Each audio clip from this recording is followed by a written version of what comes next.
On the bright side, I'm I here. suppose your hair looks I'm fine. here. We're live. Yeah, I know we're live.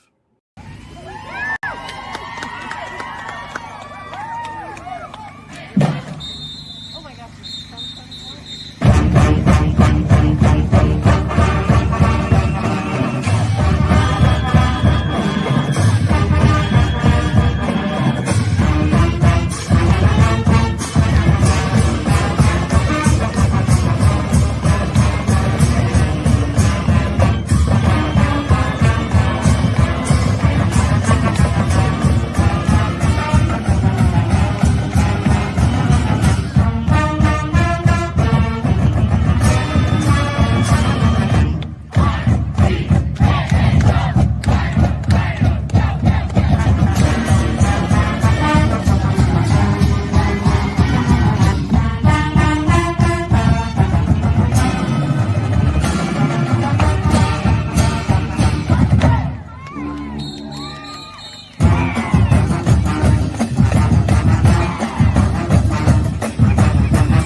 Welcome back, Mighty Vandals, Tubs of the Club, your University of Idaho affiliate on the Big Sky Podcast Network.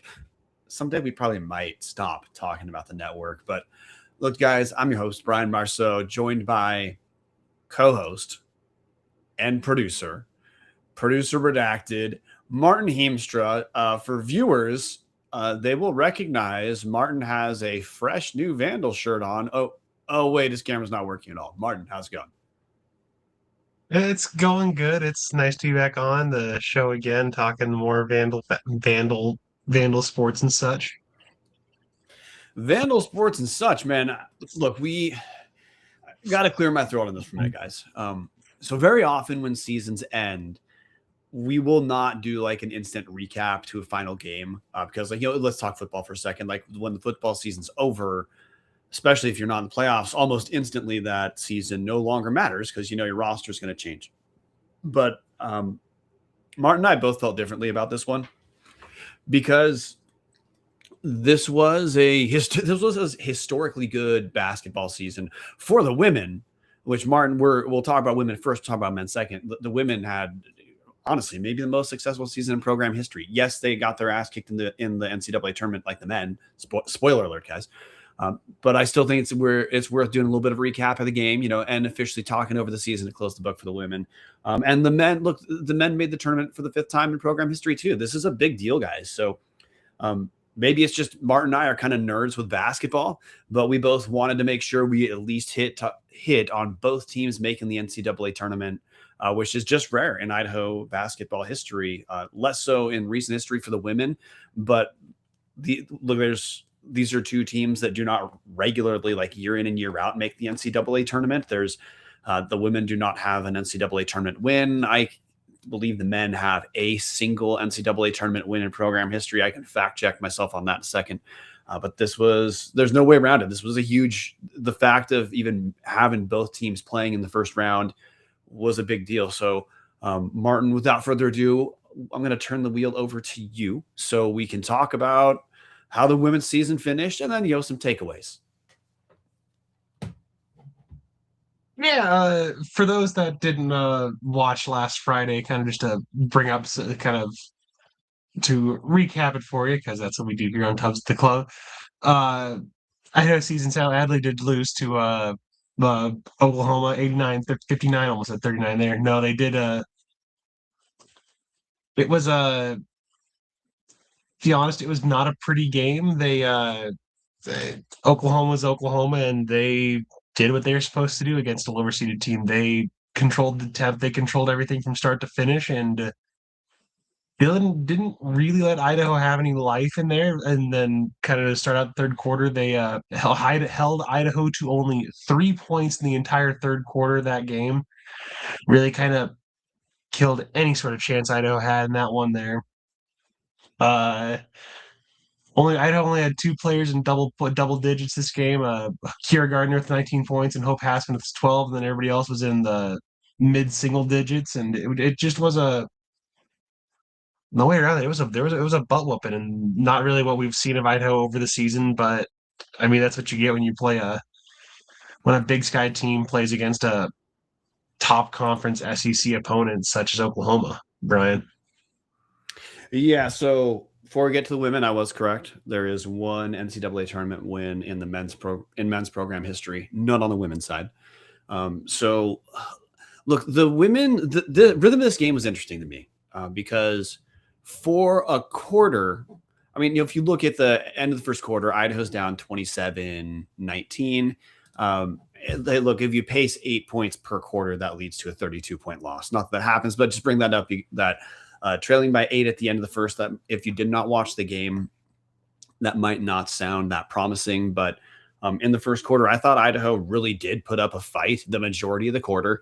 And Oklahoma started to separate a little bit at the end. And what you saw in the first quarter, which by the way persisted in a more exaggerated tone through the rest of the game, is the physicality, athleticism of Oklahoma just meant Idaho was not going to be able to get really anything going inside the arc. For Idaho to contend with the Sooners, the Vandals were just going to have to hit threes at a very, very high percentage, which Oklahoma knew going in. Deborah Dos Santos in this game probably had her worst game of her Vandal career, but you could actually say that about quite a few players, not to put the Vandal women down. Like, I thought they put up a valiant effort. But Oklahoma is a very good team. Now, on the women's side, too, if you are not familiar with this process, the highest seed or the best seed in the region hosts the first 2 rounds. So Idaho was playing Oklahoma in front of a pretty damn packed stadium full of Oklahoma fans. That's part of why the women's side does not yet have one of the reasons why the women's NCAA tournament doesn't have the volume of upsets that you have on the men's side. Is it can be tough to beat a good team at home, right? But the Vandal women, like, their issue was they were for sure not going to score inside, so they had to shoot threes well, and that just didn't happen. The Vandals on the night were 20 of 81 from the field, slightly below 25%, 10 of 46 from 3, slightly below 22%, and the Sooners were at 51% from the field. That I don't need to do any further analysis, but Idaho, they just absolutely needed to hit from deep, and that's just not what we saw that game. Ana Pinheiro shot 1 of 7 from 3, 1 of 12 on the night. Deborah Dos Santos, who just had no space, and the size of Oklahoma gave her some trouble. 1 of 11 from the field, still picked up 8 rebounds. Kira Gardner hit some shots in the fourth quarter when the team started to relax, but after the first quarter, that's where some of the real separation began. And the third quarter, it was rough to watch. When the Vandals scored 3 points in the third quarter, shooting 1 of 18. But this is not a show to just bemoan the showing. That's just the reality of where Big Sky Conference teams are. Idaho made it to the top of the mountain. A Big Sky team has not won an NCAA tournament game on the women's side since 1994. And then simultaneously in the women's NIT, the Montana State Bobcats beat San Francisco. I don't care about the score. I'm not going to break down the game.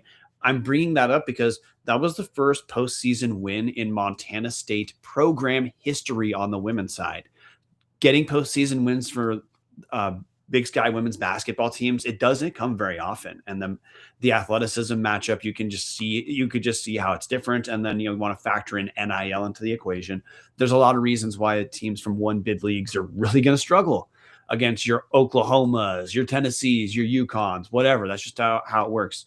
But I do think for the first quarter, most of the first quarter, the Vandal women really did make Oklahoma sweat. And then you could see in the fourth quarter, the team started to relax. And it seemed like, by the start of the fourth quarter, the team knew what was going to happen. And it really did seem like they kind of came out with the attitude of, all right, guys, let's just play some basketball. It's our last quarter together. And, hey, Kira Gardner hit some shots. Obviously, the game was out of reach by then.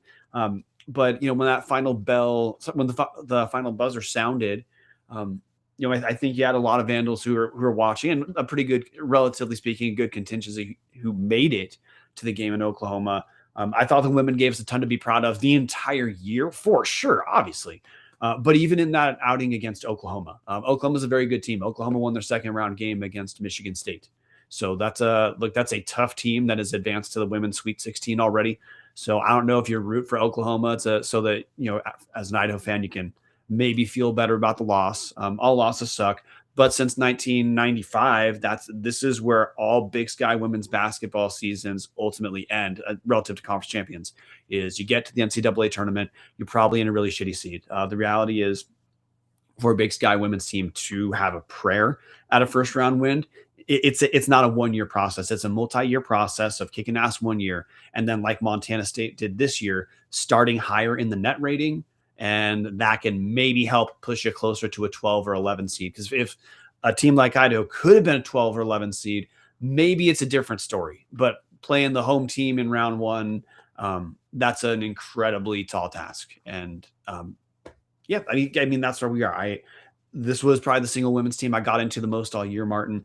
I know we have a dedicated group of our patreon.com/Tubs at the Club, #OnlyTub Discord, support the show.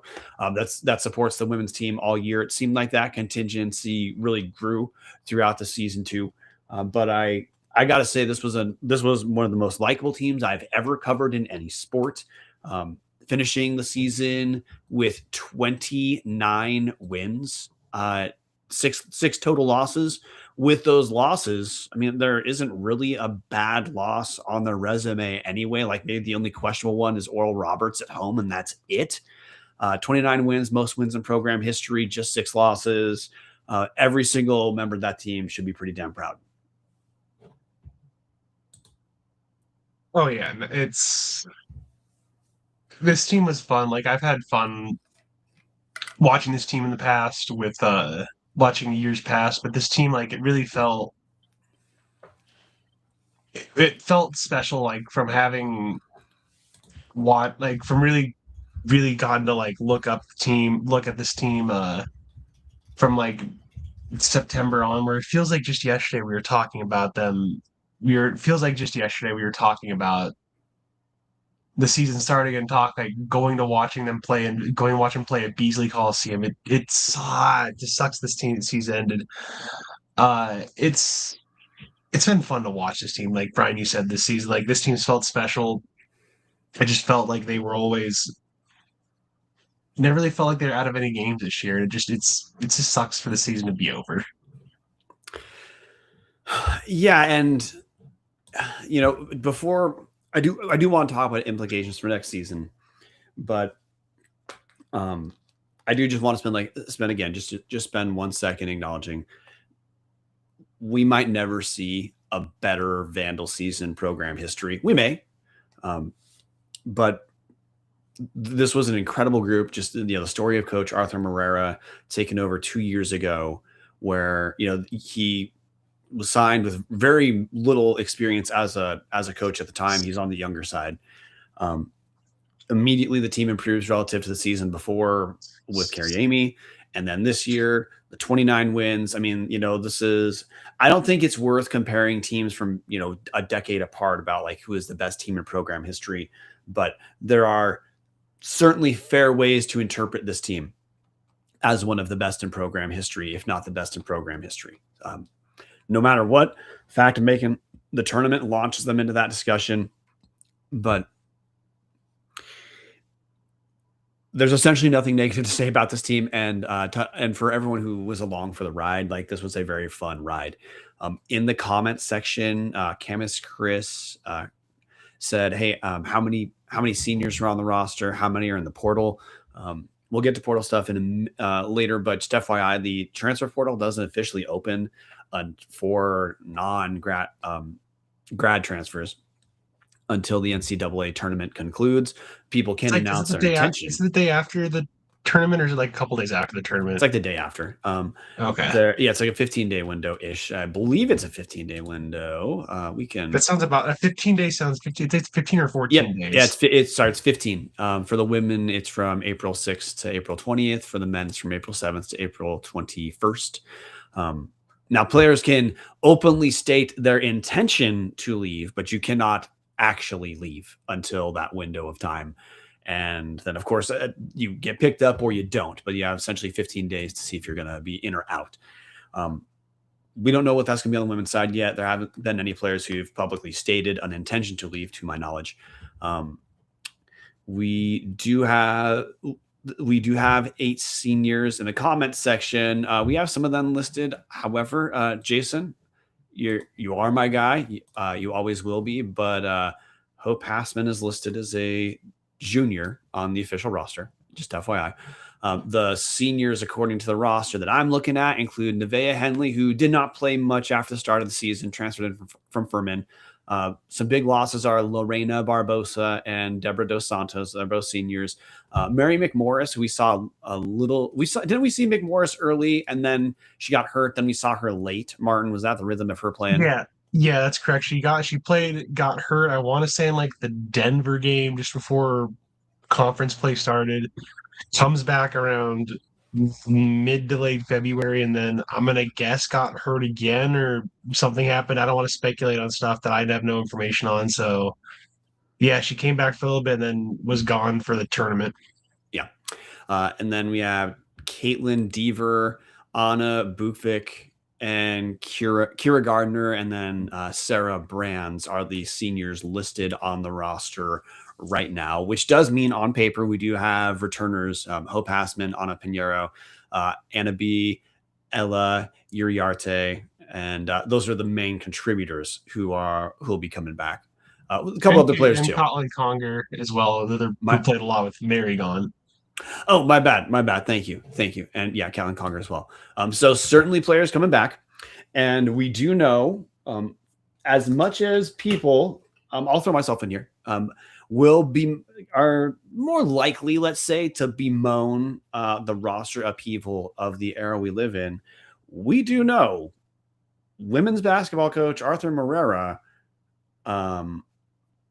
He refers to this time as Portal Combat. He enjoys this, and he kicked ass in Portal Combat last season too. So that's a story we will follow. It's going to take us a minute to follow. But Martin, before we talk about like little implications that we're looking at into the offseason for the women's team, do you have any last words you want to say about the 2025-26 team? This team was fun. It's been fun, like I said, like I'm gonna keep saying it till the end of time. This team was fun. If you want to keep seeing it like that, seeing these kind of things happen, make sure to keep supporting them through like giving you Idaho, donating directly to the team through that, or through other things that we'll probably talk about later, Brian. But if you want to keep seeing, if I keep seeing this fun, like make sure to keep supporting them. Make sure to keep coming to the games. Like as the season got better, like the attendances got better for this team, and I know the team fed off of that, and they really enjoyed having all the fans there in ICC Arena. So it's just come out and support them next year when this team when it comes around October this fall in 6-7 months, I think ish. Okay, so I'm gonna say now, hey, we're shifting to a little bit of implications for next season, and we're purposely talking a minute about the end of the season and now what we're looking at in the offseason. We've already hit on one of the issues is, hey, look, eight seniors. That means there's some spots to fill, but we also know for a fact that um, Idaho's done awesome in the transfer portal. In Arthur Morera's 2 years here. But I mean, to me, like the biggest story of the women's basketball offseason is, and this is not inside information. This is more any moron can put this together. Biggest question for the women's team is, are we going to get a year 3 out of Coach Arthur Morera? Because he has got to be one of the hotter names in women's basketball coaching circles right now, leading a team to in the Big Sky. He hit the top of the mountain for the last 32-ish years. No team has done better in the Big Sky in the last 30 plus years than Morera did this year for Idaho. So he's a young dude. We know he has shown what I consider quite obviously authentic gratitude towards Idaho and Terry Gollick for giving him the shot that Idaho did give him. He appears to be a guy who genuinely likes Moscow. In interviews, he has regularly referred to Moscow as being one of the first places that truly feels like home for him. Again, I'm not putting words in his mouth. He has been quite open about this. But look, there's some economics here. We know that if he leaves Idaho to move up, he's going to probably get an absolutely substantial pay raise. We're talking minimum doubling of salary. And we also just know that the coaching profession it's a weird ladder to climb. You kind of got to go when it makes sense to go. If, like I said, Morera's there. It is almost impossible for Morera to get to a higher standing relative to advancing his career than he is sitting at Idaho right now. Yes, maybe he could do it another year, and I don't know why that would sell a place more on him now in a year than it would now. But in theory, he could do that. But also, if he were to stay, that would represent a gamble because, let's say Idaho bounces down to 21 or 22 wins, a solid-ish season next year. Well, suddenly his name is not quite as hot in that coaching world, and I don't know if it will. Jason Mayer publishing in the comment section, Washington State's women coach makes $650K just for context. So yeah, like Morera, if he leaves, and you absolutely know there's no way in hell he has not been receiving calls from multiple schools, at the very least inquiring. He's in for a gigantic pay raise, and I guess that's the thing to follow. On the one end, I 100% buy what he has said publicly about Moscow. Jason Mayer adding more. Oklahoma's coach makes $1 million. Tennessee's coach makes $850K.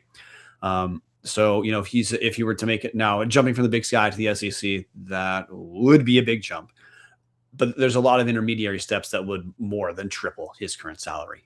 So on the one end, I buy everything you said about Moscow. I've talked to Morera in person before. He's a very easy to get along with guy. But I mean, I don't know how much Idaho can actually afford to give him. There's been word of a contract extension that's already been signed, but it just has not been made public in any sort of way. So I can't comment on the figures of that. So we'll see what that is. But on the other end, just from a practical perspective, in the coaching industry, like when your window is open to leave, if you don't go, you don't know if it's going to be open again. So I hope we get as long as we possibly can out of coach. But I do think everyone here is probably aware of the reality and knows that there's a chance that we have seen Coach Morera coach his last game for Idaho. We're going to see. No inside info on whether he is going to leave or not. At 208 Fish Publishing, his original contract was 11 months at just over 100,000. So yeah, if you're listening, y'all know how to handle that math. But I guess Martin, one, you want to comment on my story I'm paying attention to, or are there any other off-season stories you're paying attention to for the women's team? I think for me, as far as what I'm paying attention to, like until I see given what's burned us like 2 years ago now. Yeah, 2 years ago now. Not gonna think like that. I'm just gonna like kind of think. It's gonna be fun to follow like what additions, what happens with this team. It's just always fun. Like this time of year is always fun, but the basketball season itself is always better. I'm gonna stop rambling now. No, what you're saying is you're taking the opposite track of what I said. You're saying it's like, okay, Yeah, like you accept that he may leave, but until he has left, he has not. yeah. And we know he's been very good in the portal. And like, hey, I want to kind of add another point to, I guess, if you're a person taking Martin's track here of, hey, like if he leaves, we can't help it. But until he leaves, he's not. What am I paying attention to? A couple of the big transfers that Morera brought over were people he had background with at San Francisco. That's Deb Dos Santos and Lorena Barbosa.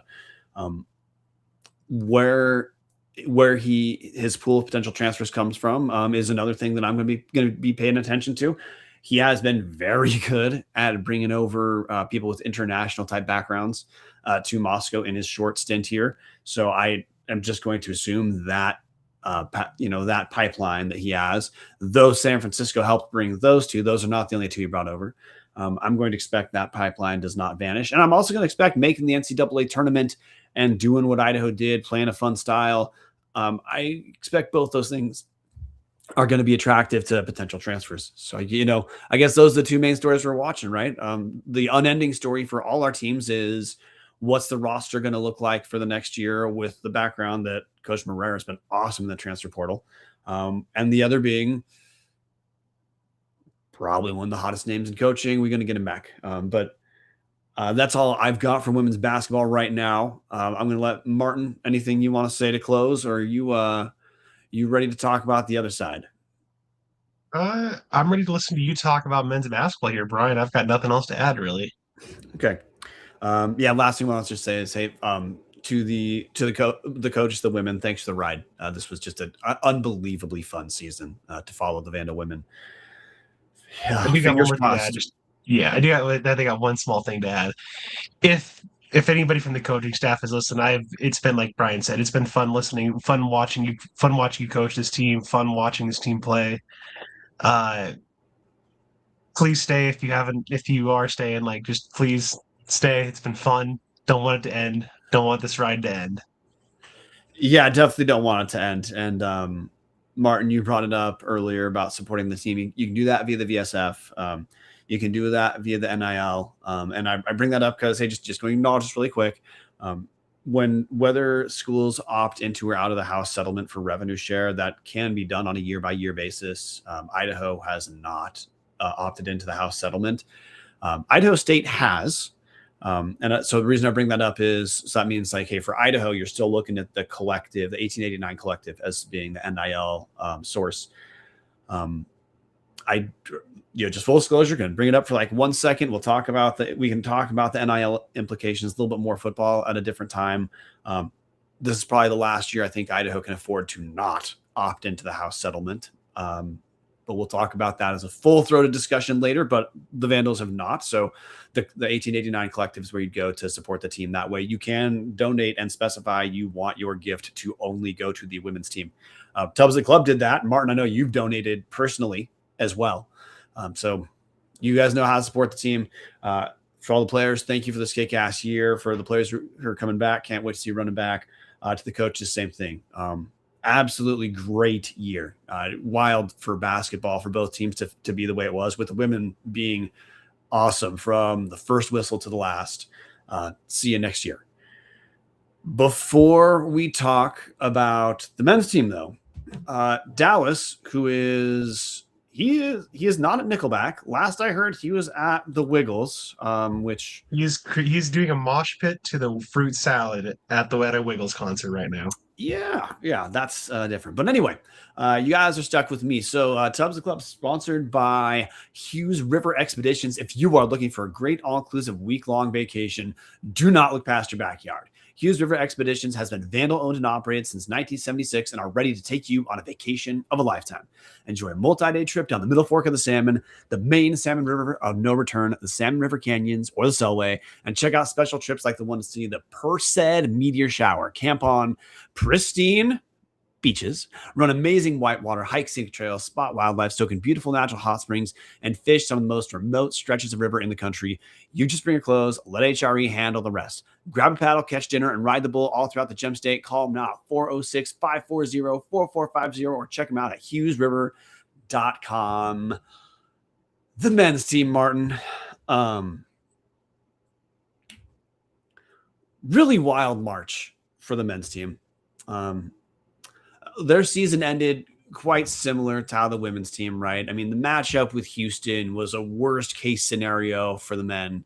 The men go down 78-47 against University of Houston. They were doubled up at the half, 48-24. Had a little bit more respectable second half, just being outscored by 7, 30-23. But look, the men kept it tight for about 5 minutes. And some of the just game takeaways are not that different from the women's, in that there was no way Idaho was going to be able to get pressure on Houston inside. Now, part of this was because the athleticism of Houston was just too much for Idaho. Like, I mean, the way Houston would ice the Vandals on pick and rolls, which that's where, like, hey, both defenders are essentially making it impossible for the ball handler to actually use the screen. Idaho could get nothing going inside the paint. Like Tom Kendall said, like, the talent gap between the men's team and Houston, it was too big. And honestly, I think Houston was the single worst matchup Idaho could have possibly had. And the end result showed that, right? I mean, look, the Vandals on the night shot 29%, going 16-56 and 6-30 from three. And there was a run. Now, the women's team, I don't think the women's team ever looked rattled. I just think that they couldn't shoot. They needed to, and that's part of what happened. The men's team did look rattled for a little bit. You had a run of, honestly, like 5 air balls in a row during one run in the first half. My definition of air ball is not touching the rim. Like a backboard only shot, I still call it an air ball. But look, we knew the big deal for the Vandals was getting there. So that's not meant to complain about how this went. It went how it should have gone. University of Houston beat the shit out of Texas A&M in their second round game by 30-ish points as well. The Houston Cougars they finished second last season, lost in the championship game. And this is a team on a mission for their first championship under Coach Kelvin Sampson. So it went the way you'd think it would. Vandals were led by Colton Mitchell, who scored 14 points, 4-7 from the field, scored most of his, made a couple shots early, and then made a couple shots late. Other than Mitchell, your leading scorers were Trey Blossingame and Biko Johnson, each with 8 points. I don't need to go through every single person if those are the leading scorers, right? Houston was just too good. That was it. Now, I will say, you could have talked yourself prior to the women's game, because the women won 29 games. They'd won 19-ish in a row or something like that heading into the tournament. You could talk yourself before the start of that and during the first 5 minutes into thinking, like, okay, like, there's a chance for an upset, right? I don't think anyone for 1 second thought the men's team was going to win, because the Cinderella story for the men's team was getting through the Big Sky Conference tournament in the first place. This was a team prior to March. The Vandals had not won more than 2 games in a row the entire year. And it took winning the Big Sky Conference tournament to get to over 20 wins on the year. The Vandal men finished 21-15 this season, 18-15 against Division I opponents, which, if you look only at the Division I record, compared to last year, the Vandals, who finished 14-19 on the year, 11-19 versus D1 teams, moving that to 18-15 against D1 teams. That's actually a sizable jump in production on the year, and in W's on the year. So in spite of a team that through February, look, we recorded on this show, we talked in the Only Tubs Discord. You're going through February.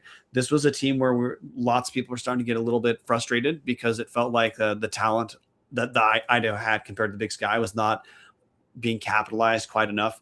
I think the Vandals more than made up for that with a tournament run and making it to the tournament for the first time in 36 years. You think about, for a team like Idaho, where you expect to lose in the first round, which is exactly what happened, right? the national exposure, just the good story for the fan base, the good story for the players, the good story for the coaches. All of that is worth it, even if you get your ass kicked in the first round like the Vandals did. So was I disappointed? No, I watched every second of both these games. Scam as Chris saying a 7th seed that swept the Big Sky. How many said that where this team was in February? I can tell you how many. None. I don't think anyone thought that was a prayer because the team had not won more than 2 games the entire year. It was an improbable run, an improbable story to close the year.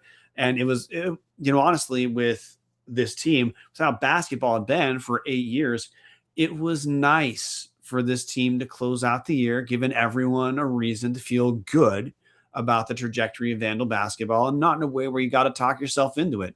If the Vandals finish 18-16, right, or something like that, then now you got to decide, like, hey, how much stock you want to put in this incremental growth, but putting it together at the end like they did. Before I talk about next season, just for this year, this is probably the best Vandals basketball story I've experienced since I followed the Vandals. So, colossal deal. Marten, I want to let you talk about it because you, of course, go to the men's games as well. You help covering the men's team. Anything you want to add to talk about the men's team from 2025-26? Not really. Like, the only thing I can really add, like, just speaking from a fan's perspective, not like some analyst kind of stuff. It just most times at these games, I could go to these games and not have to pay attention half the time and just kind of be there. But like now, like this season, like I was more involved with the games. I was more like actually paying attention to these games when I was there. They were just, like I said, for the women's, they were just a lot more fun to watch this year. They were. I want to acknowledge the seniors real quick who will, be dearly departed. We have Aiden Sevilla. He was just here for a year, transferred in from UC Merced. Tyler Lindhart is listed on the roster. He did not play this year due to injury, but he was here for the first 2 seasons. He's listed on the roster, still going to acknowledge him. Isaiah Brickner, who really came on the last month and a half of the season. We had him for 2 years, transferred from Marist, especially at the end of the season as a shot creator, really turned the corner. Biko Johnson, senior, transferring from Fort Lewis, had a rough second half of the season, but was strong in the first half and instrumental to a lot of Vandal wins. Brody Robery, senior, that's transferred in from southeastern Louisiana, from Meridian, Idaho. He was a story in his single year with the Vandals. And then now I got to acknowledge 2 guys real quick. Trevon Blassingame and Jack Payne, both are redshirt seniors, both are graduate transfers. They have both already publicly stated they will be leaving Idaho and going to the transfer portal. I think it's pretty normal for people to kind of have a different reaction to when players earn their degrees and leave, because like the grad transfer has been a thing that's been normalized for a very long time. But there are a lot of names to replace, but just want to spend a second thanking those guys for the contributions to giving us like the most fun men's season. There were certainly frustrating moments, guys. That Weber home game, that was awful, but there were some highs, and winning the tournament, beating Montana State, beating Montana in the championship, sweeping Eastern this season, going 3-0. And then finally giving the Vandals a selection Sunday worth paying attention to for the Vandals themselves. This is easily my favorite Vandal team that I have followed since I became a Vandal in 2005. And this is easily my favorite Vandal team that I've followed. So thanks to all the guys, who are graduating and leaving for one reason or another. Obviously appreciate your contributions to the Vandal team. And of course, the coaching staff, kick-ass season. Yes, it was up and down, but it came together at the end. Now what I'm going to say is I do think there's a few more stories to pay attention to on the men's side than the women's side.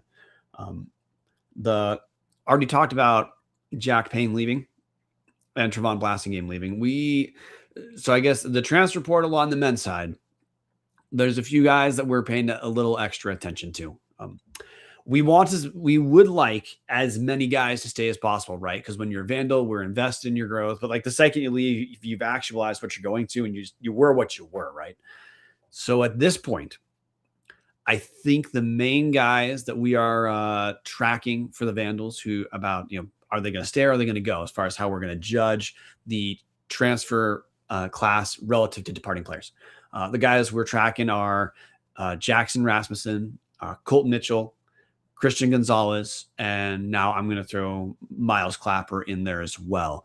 The other guys, if we lose any of the other guys not listed, it's a loss, but no one who I did not list that's an underclassman was much of a contributor this season. So it's not like we would be looking at lost production if those guys leave.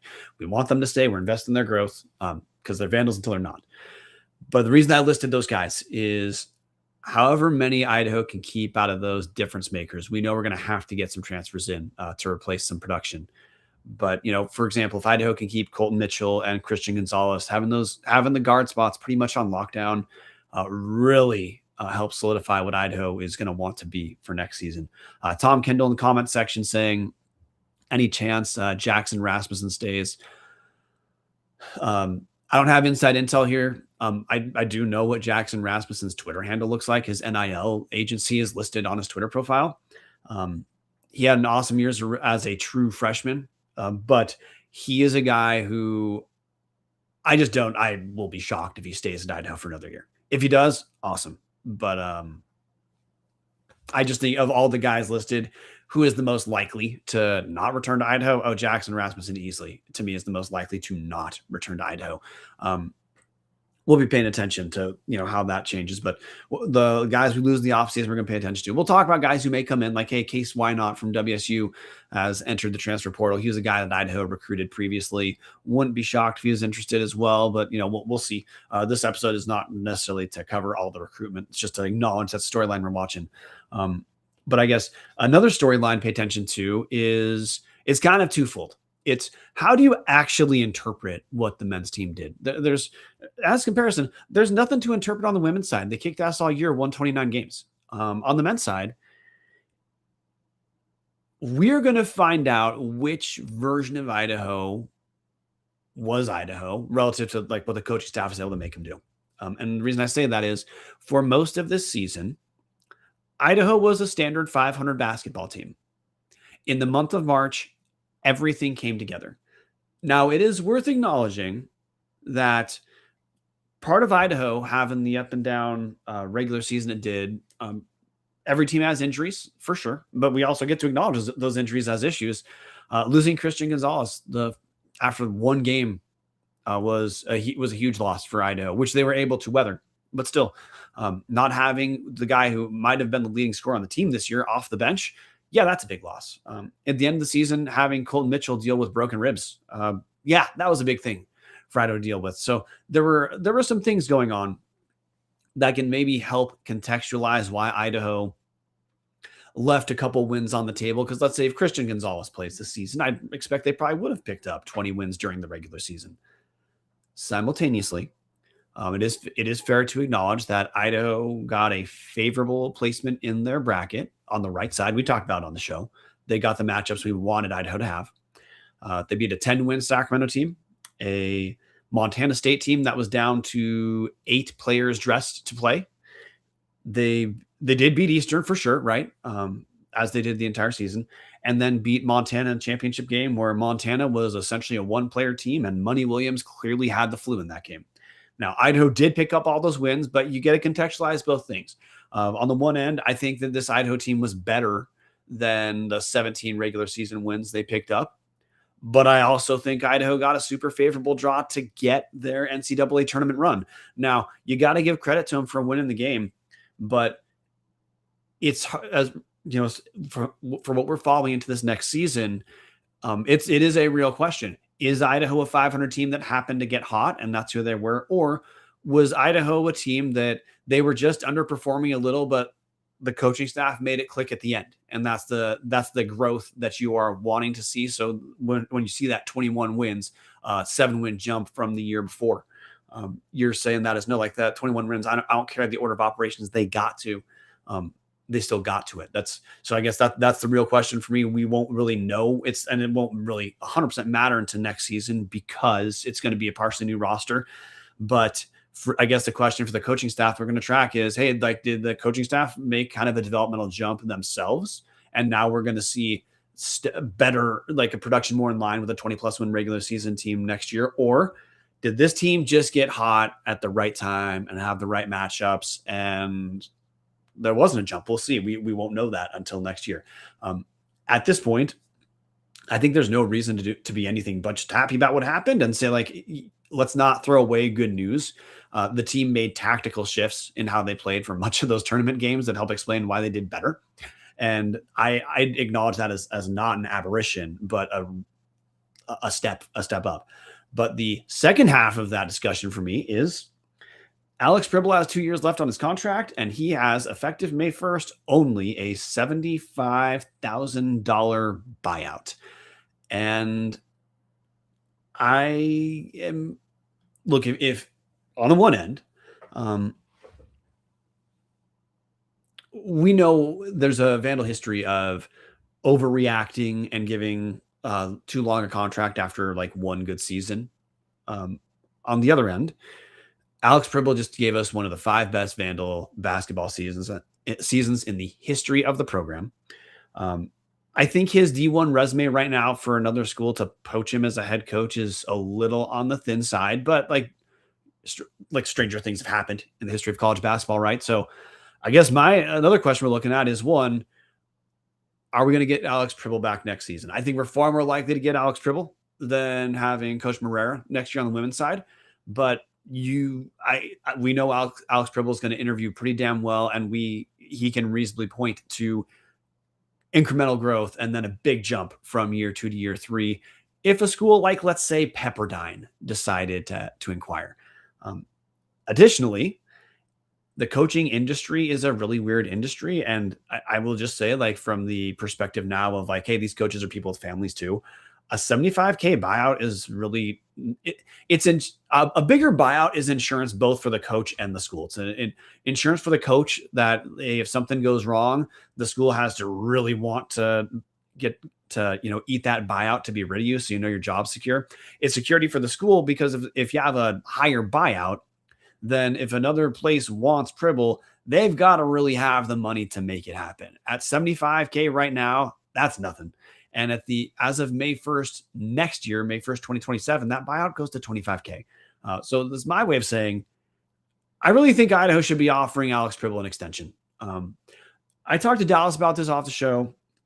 I guess my question, sometimes for listeners, sometimes myself, is, hey, look at the order of operations of the year. Do I feel different about Idaho finishing 21-15 if, let's say, we had a far more steady regular season and then just won like a game in the conference tournament to finish at 21-15? How do I feel about that season versus the up and down season we had, but they came together for what felt like an improbable run at the end to win 5 in a row before falling in the tournament to get to those 21 wins? Do those two different realities that could have been present for Idaho, does one make you feel different than the other about Alex Pribble as a coach? Relative to fan experience, guys, I love what we saw. Finally getting a taste of the NCAA tournament, and that is kind of the top of the mountain right now in the Big Sky. Men's team hasn't won for 20 years, and just like the women's team, like I said, it's a multi-year process probably for a Big Sky team to win a game. It's probably that way on the men. Like, you got to essentially start the year with better ratings to be able to get to that 12 or 11 seed, which means you got to kick ass for a year, then kick ass the year after that for your team to really have a prayer to have a good enough seed to maybe be able to make some moves. I mean, like there were the level of double-digit upsets that maybe you have come to expect from the NCAA tournament in the last couple of years. They just haven't been there. There's different reasons why that might happen. There's different reasons to say why that might be an aberration instead of just a trend. But for the Big Sky for the last 20 years has essentially done what Idaho did in the tournament this year, which was get pasted, right? We've had like essentially 2 kind of competitive Big Sky NCAA tournament games in the last decade or so. So that's just how we've been. In the comment section, Jason Mayer, if we wait for 221 seasons to extend, we won't be able to do it at that point. Oh, Jason, 100% with you. I'm just saying, like, for an NCAA tournament win, that's the background you have to have. But I am 100% on board of, I think Idaho needs to extend Alex Pribble. Now, what that extension looks like, that's kind of where there's some gray area. Right now, his total compensation is 190K. I think he needs to. I think we need to bump that up a little bit. But the big thing is we need the insurance in there of buyout. One, Pribble's family on Pribble's end, he can say his family is secure. Like they're not going to have to uproot themselves out of nowhere. But for Idaho, we need to know that if Pribble's going to leave, it's because someone really wants to take him away. And right now, that's not the case with a 70K buyout effective May 1st. So I think it would be a very dumb decision off what we have seen objective growth over 3 years, culminating in one of the 5 best seasons in program history. I think it would just be objectively stupid to not give some version of an extension to Pribble to reset that buyout, maybe a 3-year where the buyout is beefed up, something like that. I don't know exactly what kind of situation we'd be looking at relative to dollars Idaho actually has available, but Pribble has earned the right to be paid a few extra bucks, just like Coach Marrera has earned the right to be paid more than a few bucks. My understanding is Idaho already took care of the extension with Marrera, but Pribble, to my knowledge, until it's public, it's not public. There has been no extension, and again, like that buyout is virtually nothing. Pretty quickly. I will also just say, as an incentive, if you're going to give an extension, I don't know, maybe the end of the most successful season in 36 years. That's probably good timing, right? I mean, I don't know exactly how you would add better timing. So that's the other story I'm paying attention to. Are we going to get an extension for Alex Pribble? And really, it's that small, the not very big buyout is really a sticking point. He still has 2 seasons left on his contract. If you want to tell me, hey, Brian, I've listened to your show, are you sure that you believe that much in this March team? My answer is, well, partially yes, I do, because there were changes in style of play that mattered, and I do think Idaho's going to get a recruitment bump for what we just saw of finally making the NCAA tournament, getting a ton of online attention, and being able to point to, yes, you can be seen on national TV coming to Moscow, who, by the way, has like the best mid-major gym in the nation. Camus Chris says he's not a bad coach. It seemed like when the guys got kicked in the shins, they grabbed it and sat down instead of getting pissed and returning the favor. Until March, Chris. Until March, I would agree with you. But now your question, of course, is that a roster construction thing or is that a coaching thing? Because I can guarantee I watched Pribble on the sidelines. He's not telling the guys like, oh, hey, other teams being physical, let's back down, guys. That's obviously not the messaging that you're getting. And with the reality of what Idaho basketball has been for 36 years, the clear improvement in recruitment we've seen over these last few years, I think that's a trend you cannot ignore. And in spite of the times where the offense did get frustrating, I will say when the season mattered most, not only did the players show up, but these offensive strategy that Idaho employed showed evidence of going back to tape and saying what needs to happen to work in the Big Sky Conference tournament. So I am all in on extending Pribble. Now, like the just reference question I brought up earlier of, do I feel different about Idaho picking up 20 regular season wins versus the way it happened? Yeah, if Idaho picks up 20 regular season wins, I'm probably slightly more steady on saying, hey, for a fact, I don't feel like I'm gambling at all, saying that the growth we saw is actual growth. But I feel like right now, where Idaho sits, that is kind of nitpicking. We got the best story we've had for this team in damn near 40 years, right? So we can take a win on this show. We can take a win as a fan base. Get Pribble that extension. Martin, anything you want to add? No, Brian, you're the men's basketball expert here, and it just like I got nothing else to add. Yeah, so we're kind of in the eating shit season now that the good stuff's happened for the men's and women's basketball, right? We know the rhythm. It's the same rhythm of football. Football season ends. We're going to eat shit for a while as players leave, or we wait to hear if they leave. It's going to take a minute to then get the good news where the new guys come in that we're going to get to pay attention to and get interested and excited about. As that happens, we'll track it for you. We'll talk a little bit in the offseason about recruits, but we just know it's probably going to take a minute for next season's roster to finalize. So sit back, enjoy that you just watched. probably the best combined men's and women's basketball seasons we've ever had. We just had a situation where both teams make the tournament at the same time. I don't know if that's ever going to happen again, guys. It doesn't happen for most schools. So we can pat ourselves on the back, pat the school on the back, pat the players and team and coaches on the back for the fun we got out of them this season. But still know that we've got coaching, we've got players to pay attention to for the next season, which that's, I mean, not trying to make this dumb, like brain dead, but that is kind of like, that's kind of the story for a single bid league, right? When things go well, you're hopeful that the right guys come back, but at some level, someone above us has enough money to make things change for us. As fans, we cannot fix that. Now, we can hope our institution does things that make it harder for those guys to leave. As a fan, we can support the NIL, we can support the VSF to give those teams as much resources as we can so that good coaches who maybe have offers elsewhere at least pause for a second before leaving, right? But in the grand scheme of things, if either coach leaves, they leave. Can't do anything about it. If they stay, awesome, right? If players leave, we can't really, at this level, we can't really do anything about it. So I would sit back, relax, understand the bad news time is where we're at now, and it's going to end. And then we're going to have a new cycle of players to pay attention to. And like Tom Kendall is saying, we got spring football coming up pretty quick. We'll be a little more public with our coverage of what spring football is.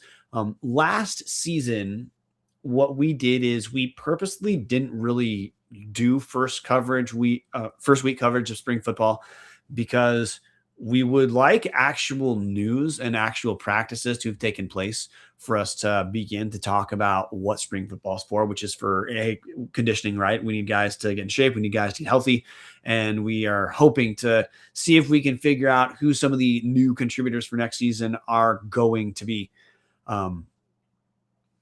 But we can't really do that much in the first week. So we may be taking a week off and then getting back to you guys in April. But do need to add one thing, Christy May in the comment section, Tom Kendall, we are 100% ready to buy into a suite again next year, which if you are new, basically what happened is a good amount of our listeners who are hardcore Vandals, they bought a suite together at the Idaho Center in Boise. And it's the Idaho Center, right? That's the name, or is the ICCU arena? It's something, whatever the hell they play the Big Sky Conference tournament at. They got a suite there. And Tom Kendall saying they might be able to get a 20-man one for next season. All reports for that watching the Vandal games from the suite was a kick-ass experience. I know my goal is to be part of that crew that goes to Boise next season. Fingers crossed that's going to be an option for us next year. But Martin, before we call it a night, you have any closing words on officially closing the book on both teams? I think I just also want to give a huge shout out to the social media folks, the media people for the both teams. They had a great week and they kept content coming for both teams. And just like, hey, when a big social media personality talked about Idaho, they were quick to share it and give more free stuff, free plug to Idaho. And just when other fans and other people started talking about the arena, they were quick to share that too. It was kind of cool it was cool to see the IC Arena and the University of Idaho just get their quick 5 minutes of fame off this and hopefully get more eyes on the team next year. Yeah, if you live in Moscow and CAC, give them a pat on the back while you can, man. The Idaho social media kicked ass this season. And look, this NCAA tournament run for both teams, incredibly helpful. So, well, guys, I just want to say thanks for joining. Still, there's a part of me that it's hard to believe that we had the season we did. It was also important for us to at least talk about for a minute, because just with the roster turnover that exists at this point, it is so easy for season one to end. And then you immediately are jumping to like, oh, who's leaving? What's going on? And we got to celebrate this, guys. As Tom Kendall said earlier, let's hope we're not waiting another 36 years on the men's side. Let's hope we're not waiting another decade on the women's side. Next goal, of course, assuming the coaching staffs come back, is repeat trips, right? We need the Big Sky to be pissed that the Big Sky, sorry, not the conference. We need the member institutions of the Big Sky to be pissed that they have to go down to Boise in March to play for that NCAA tournament bid, because Boise Vandals and just Idaho Vandals know to plan around this. That should be a de facto home court every March. And when the teams are good, it is. So thank you guys for supporting us here. Thanks for supporting the team. Patreon.com/Tubs and Clubs to support the show. You can also hit subscribe as well. Help us in the algorithm. But until next time, guys, thanks for coming, and go Vandals. Go Vandals.